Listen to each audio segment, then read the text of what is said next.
Watch Who?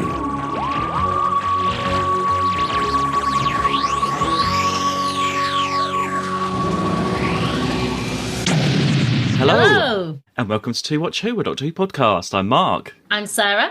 and I'm a Doctor Who fan, And I'm new to watching Who. watching for the very first time. Very first time. Am I still dreaming, or can someone please tell me where I am? That was my Peri. What do you think? As soon as she was on the screen, I was like, you're the new companion. Oh, really? Yeah. I knew it. I thought you would know that. It's so obvious. She takes everything that they are looking. She's like pretty. She's wearing that sort of quirky outfit. She's like, I want to travel. And I was like, you're going to be the new companion. Yeah, well, it's Planet of Fire this week. But before we start, do we have any updates? Well, I put on Twitter X that you will be a fan for 30 years in 2024.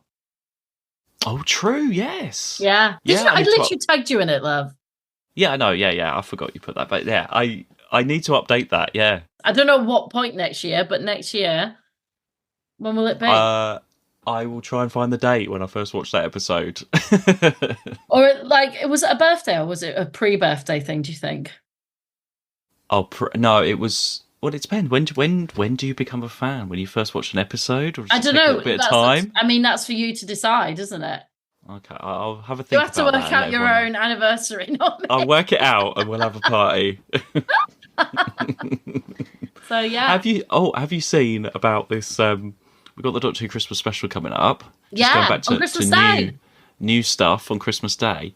Have you seen about this, getting this song to number one, Christmas number one? Is this the... Goblin thing? Yeah, Gremlin. Yeah, that was going gerbils, Gremlins. I've sort of seen it, but I've not seen it. I've only seen it once. They've released like a video of it, which is basically a clip from the... I don't know where that came from, or I wasn't even expecting that, but it's done quite well. I don't think it will be Christmas number one. Of course it won't. No. I didn't even think that was a thing. We are well into the Disney-fied Doctor Who. Maybe there'll be a song every story. Who knows? Do you think it's Disney or do you think it's Russell T Davies embracing the campness of Doctor Who? Think of him as a person and when he first started it and now. I mean, he's done It's a Sin in that time and he's done other works. What element do you think it is? Do you think it's for a Disney narrative or do you think it's his own narrative?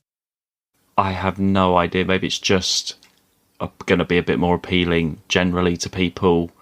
You've got this is nothing to do with it, but Frozen has been a big hit. Does that do you know what I mean? Mark's compared it to Frozen of all the things he could have picked. I was just thinking a big musically thing that people know the song even before you know the film in a way. I wonder whether a little bit of it is more going back to finding the fun of Doctor Who. It's been quite deep and serious the last few years, and I think this allows it to just broaden in terms of getting more young people back on board.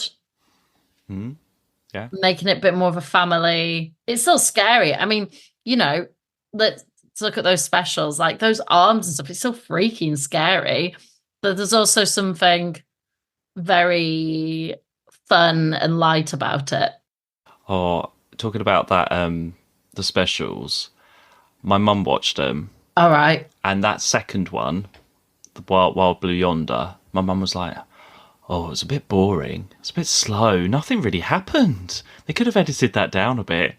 She was not impressed. Oh, really? And then she watched the last one, the giggle one, and was like, oh, yeah. Is anyone going to watch Doctor Who after this now? Is that going to be... She is not She is not a fan. Your mum is not a fan. Although she is the person that also says that Patrick Troughton, the second Doctor, was the worst Doctor. Oh, well then, I can't take your view on anything. Me and your mother would have very different views on everything if that's the case. She loves David Tennant, though. Did they tell you when they watched the recolorized Daleks as well, my parents? And, I was saying that they've cut it down, they've made it far... Yeah. They've added the music, cut lots of stuff. They didn't get through the first 15 minutes. They said it was too slow. Well, that I can sympathise with generally from... No, but this new version, everyone was saying it was too fast. All the fans are like, it's too fast, it's too pacey. They've cut everything down. But the trouble is, people are used to it's slow compared to modern TV because Yeah, things are but different now. my parents watched it in the 60s. They know what it is. But They were laughing. they'll watch things now, and we're used to a different pace of things nowadays. And they were laughing that William Hartnell looked like he had a wig and Barbara looked like she had a wig as well. That's their comments on it, basically. So There we go. there we go. Yeah, I mean, That's the Rollins opinion. Oh, I like your jumper. I missed that before.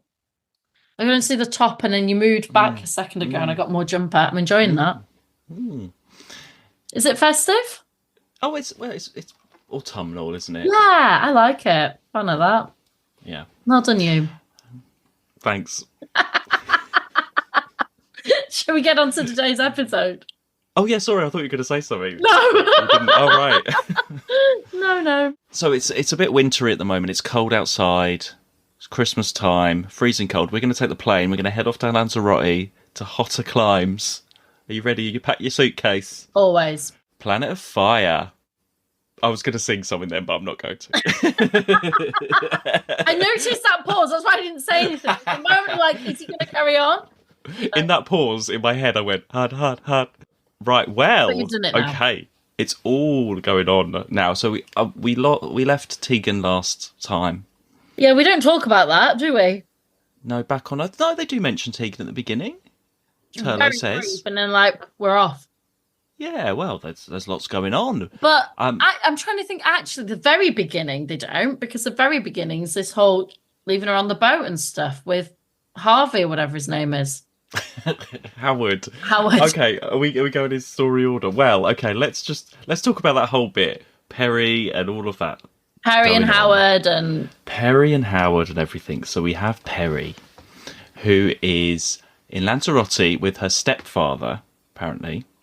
And her stepfather is an archaeologist and gets this, like, suspicious-looking object out of the water. Yeah. And Peri wants to go travelling and he's not going to let her, and he leaves her on the boat. Yeah. Like, she will get off the boat, surely. He knows that. That's the point. But anyway.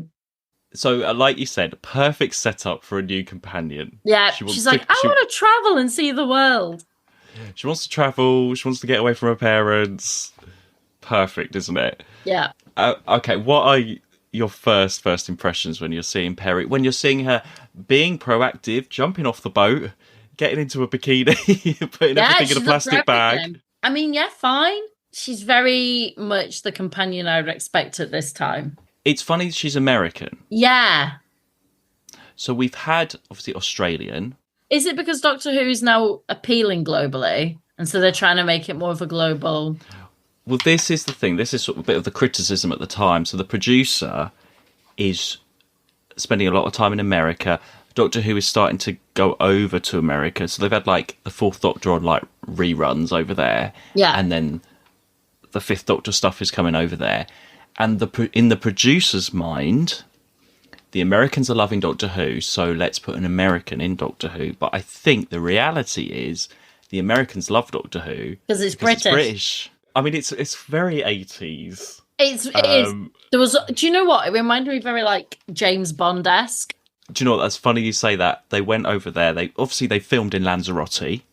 So we've got, obviously, Lanzarote is Lanzarote, but we've also got Lanzarote as the planet Sarn. There's a lot of location filming. Yeah. And they happen to look the same.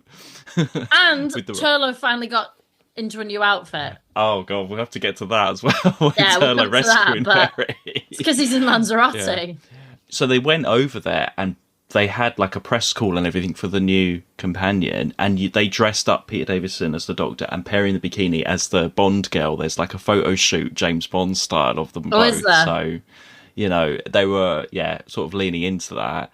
It looks there. It comes across like when I was watching that first episode, it so reminded me very James Bond-esque. Yeah. Well, she's a contrast to Tegan. She's much younger. She's supposed to be at like college. So yeah, the Doctor and Turlough. Well, see, Turlough. I mean, obviously Turlough leaves in this as well. We've got to talk about that. He's going back to his shifty self at the beginning, though, because you've got the Doctor and Turlough, and then Chameleon.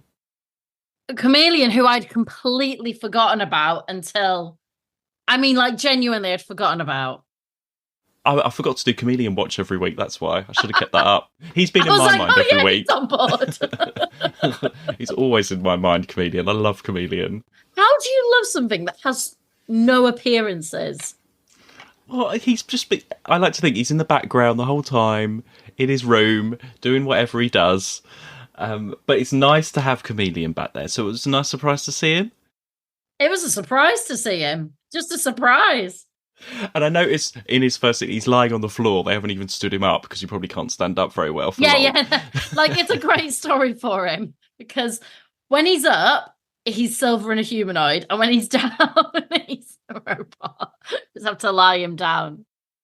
But Turlough is getting this, is sabotaging the TARDIS again, back to his old tricks, because he doesn't want the Doctor to know about there's a signal from Tryon. But also the Master is doing something here. So whatever Chameleon's connected in his head with the TARDIS, the Master's intercepting and all of that kind of stuff. So we've got the Master turning up as well, which I'm sure when he does, I mean, you laugh. I enjoy a good Master story. I also enjoyed that we had Little Master. Yeah, we did Little Master. We'll get to that as well. But in that whole first episode, I really enjoy the Peri stuff. It's quite fun. The chameleon stuff as well, with when he does turn into the stepdad and everything. That is how. I mean, you could have done that every week if Chameleon stayed around. You could have had someone else play him every week. Maybe not in Silver, or actually in Silver, maybe. That would have been cool. The stuff that I wasn't interested in, though, that we don't get too much of in that first episode, but we do, is all the people on Sarn. Religious-y, alien-y people. That doesn't interest me at all, unfortunately. There was a lot of this story that didn't interest me, I'll be honest. Oh, no. It got less interesting for me as it went through. And there was a lot of like I think for me, for this, it was the culty stuff. Yeah, that's what I'm saying. That culty stuff. But there's a lot, as it goes through, that becomes more and more of a thing. There were the two main storylines that I was following, which was what's going on with Turlough, and then we learn that he's got this brother, and we're learning more about his thing. That I could follow. And the Master, and he's taken over Chameleon's mind, and then he kidnaps her. And like, so I got the whole like when he's there, but he's not there because he's using Chameleon's body. And then we see he brings her back, and then we see Little Master, all that. So that I could follow.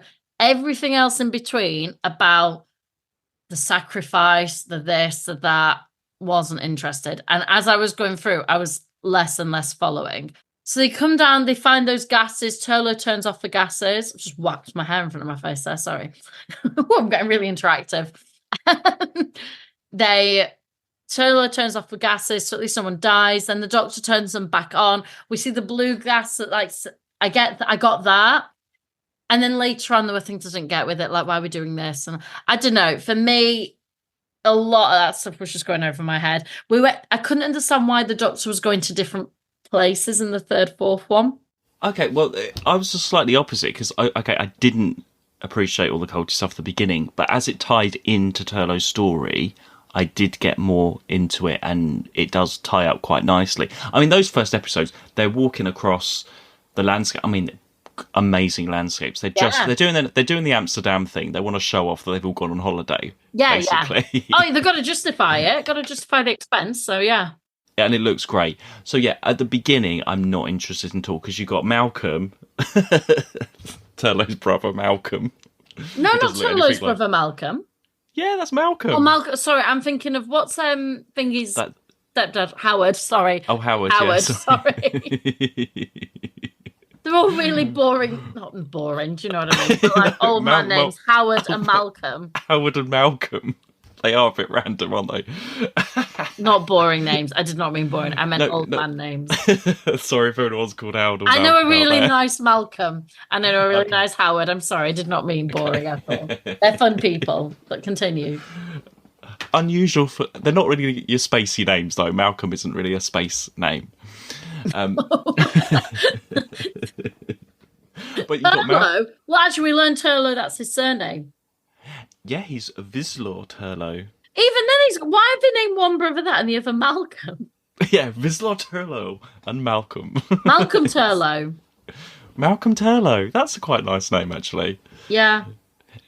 Anyway, so you've got Malcolm and that older guy, Yeah. and really nice house they've got in Sarn slash Lanzarote, built into the mountain. Yeah. And there's like a now and then location place that is still there. Oh, I is think it? Might be like an Airbnb or something now. It's exactly the same. It's got the same like light fitting statue thing in the middle. It hasn't changed a bit. Okay. It's still there. Location trip, anybody go to that house in Lanzarote. Mark would burn. But no, I wasn't. They're talking about, because Malcolm is sort of like the prince again. We've got another prince, but he's a bit like not very good prince, so he's not really putting across his authority. So he's the chosen one with his thing on his arm, which Turlough has. And actually, you know that effect when Turlough shows his thing on his arm? It's a really good effect. It looks like really the skin. good. Yeah, yeah. It's a very really good blends effect. in. Yeah, really good makeup there. So no, I'm not interested in that. But as it goes on, you find out that actually these people are from the planet, apart from Malcolm, who crashed in that spaceship as a baby. And it's like a prison planet for Turlough's people. So then Turlough was taken to Earth to go to school. Yeah. And Malcolm crashed on the planet. But I think the spacesuit stuff, you know, where they walk through the fire and everything, is that from the crashed spaceship people? And then they've seen that and built up this whole, that's the god because it's someone that can walk through fire. I see. And that's why they're all like, it's Logar. Or they're like, that's why they're like, are you Logar? Are you Logar? That guy seems to want everyone to be Logar. Everyone's Chameleon. like that. But then they mistake Silver Chameleon guy and the Master Chameleon for the leader. And then they think Doctor and Turlough is it. Everyone's... It's not interesting, is what I'm trying to say. Only Malcolm stood out. All the others just blended into one. Yeah, yeah. Do you know any of their names? No. What's the leader one called? I don't know. There's like 2 or 3 that are supposed to be different, and I could not tell you anything about them. Oh, well, it's Timonoff is like the older guy. Yeah, he's the one that's like really into it. There's the lady, which is Sorasta, apparently. The lady? I don't remember a lady at all. She had like sort of share hair, like long hair. Oh my gosh, I have no recollection of a lady. She's not in the last episode, I don't think. She don't do much. And then there's Amiand and... Oh, it's not Malcolm. I've just read it. It's Malcon. Malkon. Oh my god! Why didn't we notice that? It's Malcon. A soundbite. This is where people will critique you, Mark. I'm sorry. It's Malcon. There we go. That's a bit more of a spacey name. It sounds a bit better. I'm so sorry, Malcolm. You didn't correct me, mate. I haven't got a fucking clue. I have no idea. I just asked you for their names. I thought Malcon and Howard were the same person at one point, so... Oh, God. Yeah. So as a story... Okay, well, Turlough rescues Peri from drowning. What an entrance. I think I'm gonna die. No, you're not. Begrudgingly, and then brings her on board the ship. Okay, well, clothes watch or no clothes watch. Finally, Turlough is out of his suit, but he's literally in his pants and shirt. He's gone from one extreme to the other. Well, I'm guessing it's hot in Lanzarote, so they were like, at least they didn't have him in like shirt, tie, long trousers in Lanzarote. Those shorts, then short shorts. Who wears short shorts? Turlough wears short shorts. Yeah. And the Doctor's got a nice waistcoat as well, like a... I enjoyed his braces with the question marks. Yeah. And then Peri obviously is in her bikini straight away. She's in shorts and like a loose shirt.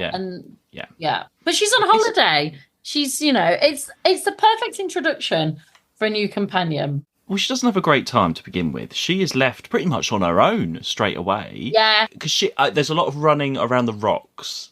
Here's something that I didn't understand, actually. What I genuinely could not understand, and maybe this is part of my own enjoyment, is we were in modern-day Lanzarote. They're collecting these things from the sea.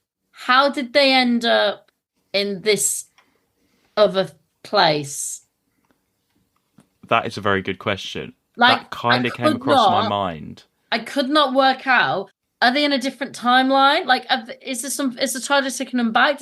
I could not work out how we went from modern day Lanzarote and picking stuff up from the sea to it being like, oh, and here it is on dry land here with us. I could not No, I did think that as well. There's completely separate places. I'm just having a look online to see if there's anything. It just says he gets a strange anachronistic metal object, also bearing the mark of Logar, out the sea. No, it doesn't explain. Because there's unless it was part, the spaceship was sort of going by and bits were like flying off it and stuff, and then it crashed into Sarn, but it dropped. But what I don't get is because Sarn is a completely different planet. It's nothing to do with different Earth. Planet. I don't understand how we ended up, because Turlough rescued her from the sea. Yeah, because the boat was in the sea. Yeah, and then I couldn't, and like. Please, someone tell me. So I felt like you're I looked saying, away for a second and then was like, are we... Like, they're obviously different things. We've got Earth, Lanzaraote, and we've got this planet, and I don't know how we've connected, other than Turlough and his triangle. But, like, that's like the actual connection of ideas rather than physical connection. I didn't work it out. Is it... Hang on. Is it when... I don't know why those things are in the sea, passing, moving on from that, and then they go in the TARDIS, and then the TARDIS takes them to this planet. Yeah. They're all in the TARDIS at the end of the first episode, right? So what happens is, so just to go right back a bit, Chameleon plugs himself in. There's a weird distress or something signal thing coming from that thing in the sea in Lanzarote, which the TARDIS beams in on. So it lands in Lanzarote because the Doctor's tracking the thing. The side story, Peri's thing. Peri drowns. Turlough picks up the thing out of her plastic bag and does whatever and is trying to take it apart. The Doctor takes it off him, plugs it into the TARDIS, and then it goes to the planet Sarn, where it was from. And on that, Howard, this is what also confused me. So, Chameleon. Yeah. How did he know to look like Howard? Because he is reading Peri's mind, but he didn't leave the TARDIS. Yeah, no, but I know you're because but he's not. Peri so hang on. The Master through Chameleon is reading Peri's mind to look like Howard.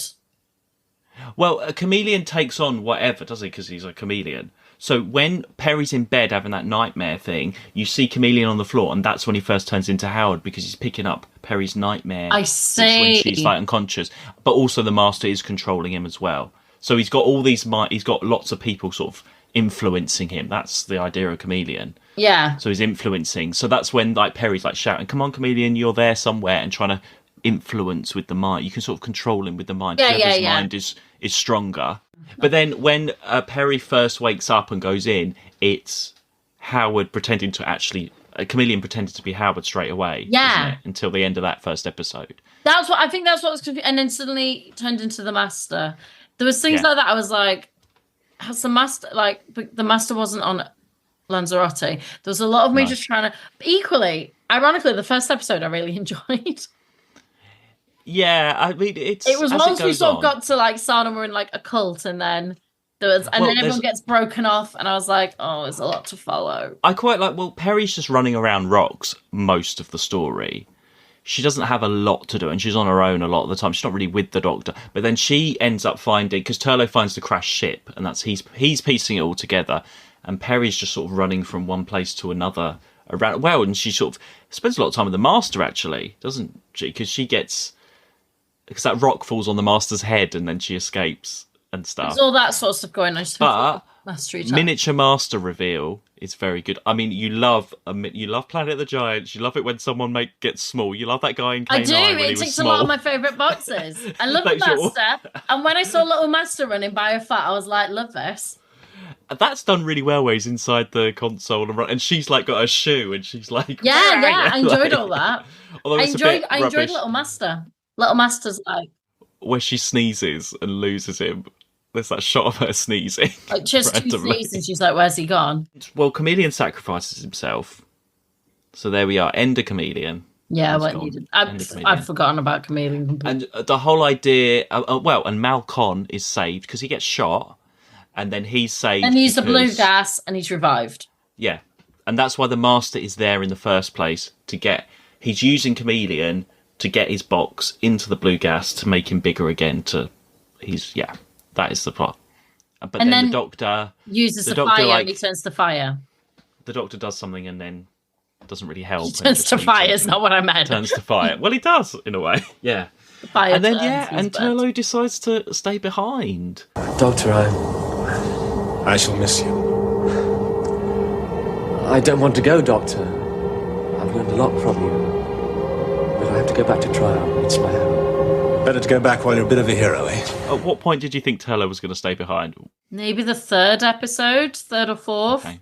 Because they're talking about whenever somebody talks about their home planet, or Malcolm might be my brother, or Malcolm might be my brother was second episode, and then I think it was maybe once he starts opening up a bit more when he mentioned he was a prisoner, which I think might have been the fourth episode.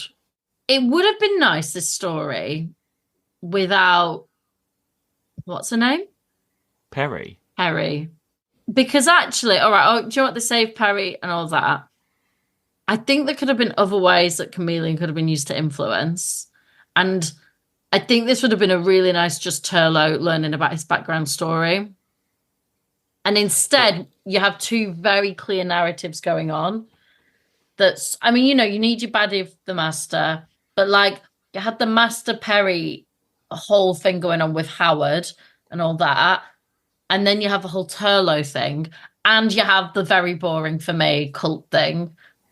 But if Turlough was finding more about his home and stuff, wouldn't you have just ended up with more of those culty people taking more of the lead? I think I would have preferred that they'd have just arrived on. They had a signal that sent them to that planet. They always follow signals. So they find that planet signal. They arrive. Turlough starts finding things through the triangle and realizes what's going on, and then Chameleon copies. Maybe because obviously they're doing all the things. Maybe he copies someone else there. There could be a nice little doppelganger. Who is it? Is it Chameleon? Is it this person? And then it turns into the Master. And we have I think it could have been a whole other episode before Peri came on.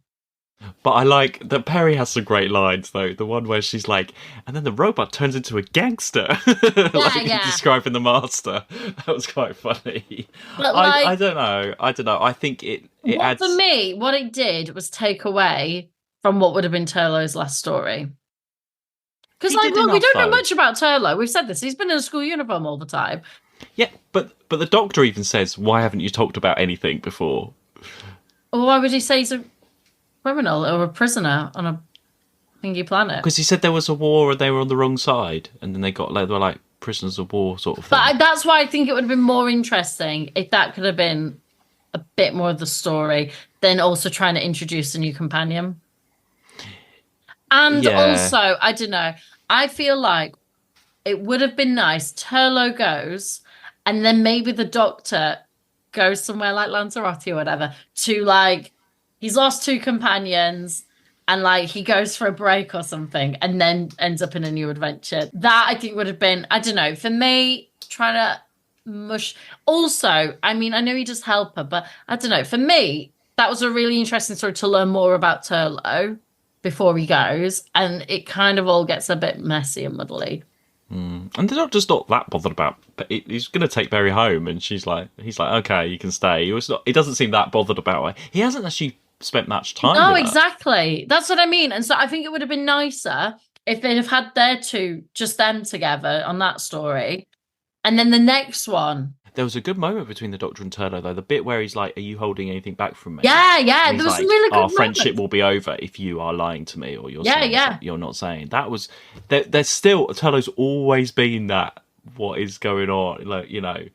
And I think that just would have been a bit more fun to explore than Thingy's just gone. Let's chuck in another new character. I've lost two companions. Maybe I need some time out. Instead, we get Turlough saving Peri, which is a weird bit. That when he jumps in and she's like, "There's no music, there's nothing, there's no dramatic," and it goes on quite long. It's like watching a nature documentary or something, of crocodiles. It's just, if you watch it, there's no music. It's just her splashing around and screaming for quite a long time. He's and then like, humans, and off he goes to save her. Yeah. It's so strange watching that back. It's but I suppose it's publicity. We're going to Lanzarote. Here's the new companion, and it's. it's a very much, I think, publicity driven, a lot of around in the 80s time, to get people talking and get stuff in the newspapers and things. I feel like sometimes the story comes afterwards and these things are just like, we're going to have an American companion. That's a great headline to have, you know? And I think they did a photo shoot of her with the American flag and, you know, all that kind of stuff. And, oh, actually, this is we'll talk about Nicola Bryant, who plays Peri, as we go on, because she's not American. Oh. She's British. She's British. And she tells a story. There's a great interview with her on one of the Blu-rays. And she'd just come out. It's her first TV job. Basically, to cut a long story short, she went into the audition pretending to be American, because I think they were looking for an American or anything. Anyway, she couldn't, her agent got her into this situation where she couldn't tell anyone she wasn't American, and she had to pretend to be American offset and the whole time. Oh my gosh. For a long, long time.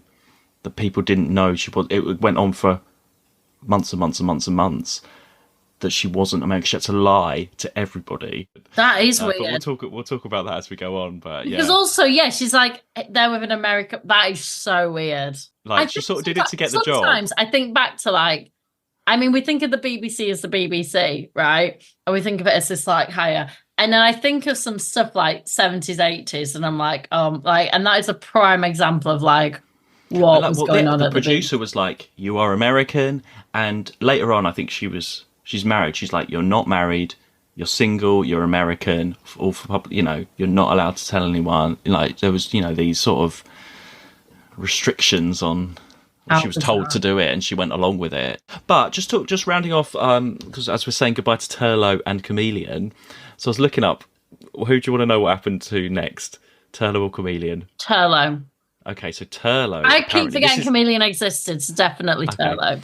So this is in the books and stuff and everything. Right. So apparently, upon returning to Tryon, Turlough was heralded as a hero due to having returned from exile. He had a career in politics waiting for him, but he chose not to pursue it, nor to embrace his status as a celebrity, instead touring archaeological sites of interest to research various bits and pieces.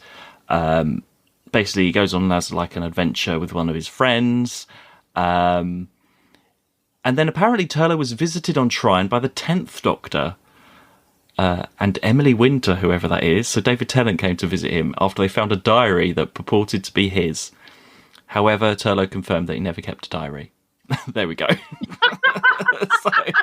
And then Turlough grew old on Tryon and thought of himself as a gentleman. He met a number of Australians on their gap year, making him realise that Tegan's accent and way of speaking were not unique, and thought back on his adventures in the TARDIS and how he wished that he could have been friends with Nyssa and Tegan. He just settles down on Tryon. Not much happens. Chameleon, see what you think about this. So a bit later on, it's discovered that Chameleon and the TARDIS had a child together, which they raised. It developed into a double of Peri and was left by them on Earth in the real Peri's place while she continued her adventures. I have no idea what that story is. I don't know how Chameleon had a child with the TARDIS. That's where he was all this time. How did they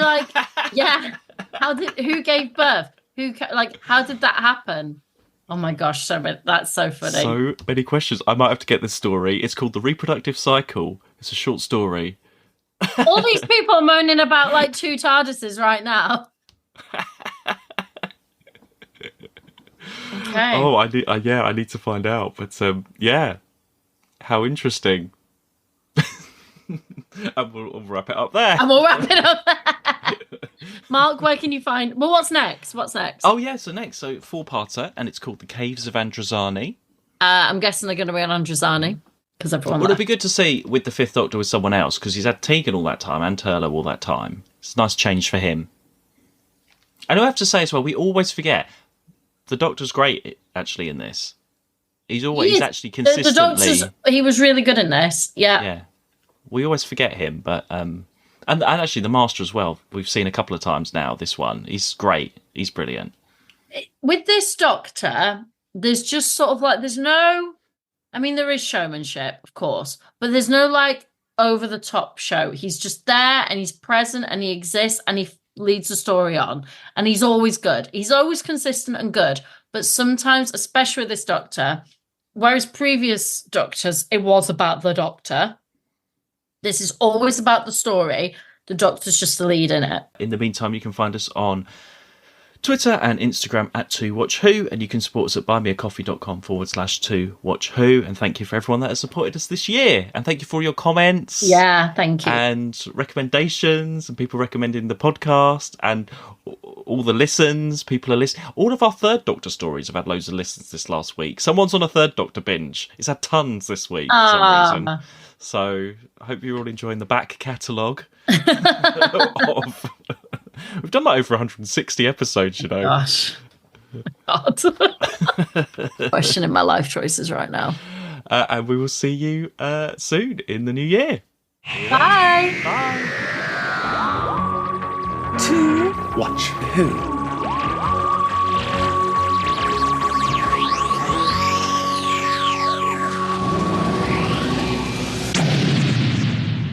Hey, Doctor Who? What are you talking about?